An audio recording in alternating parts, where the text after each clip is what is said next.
You know, the world seems to be a very busy place. And due to that busyness, it can get very loud. In fact, it gets so loud sometimes that we miss the most simplest things that are trying to talk to us.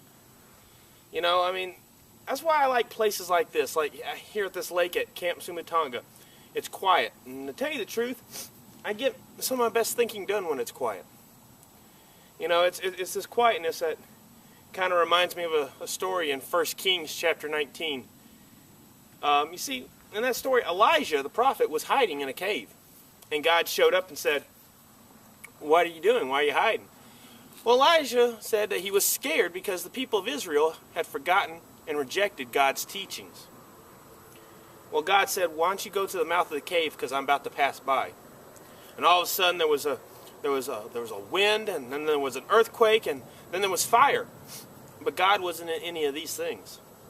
And see, that brings us to verse 12 through 13 in chapter 19. And I think probably the most important parts of the verse. It says, "After the fire there was a gentle whisper. And when Elijah heard this, he pulled his cloak over his face, went out and stepped out to the mouth of the cave. And then he heard the voice say, 'What are you doing here, Elijah?'" See, when Elijah heard that, then he knew to step out. See, God didn't speak in the biggest visual acts. He chose to speak to Elijah in a simple whisper. So many times we look for God to speak in the loudness of the wind, or the power of the earthquake, or even the fury of the fire. And why God can speak in those ways, or God can choose to speak any way God wants to, I believe that God chooses the whisper. Because the whisper, you have to search for it and pay attention to hear it.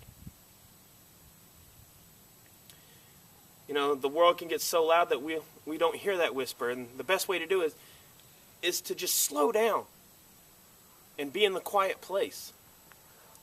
You know, if we will just take a moment to not only open our ears, but open our hearts, we'll hear that whisper every time, I guarantee it. So this year, why don't you take a moment, find that quiet place, and just listen. I'll see you next week.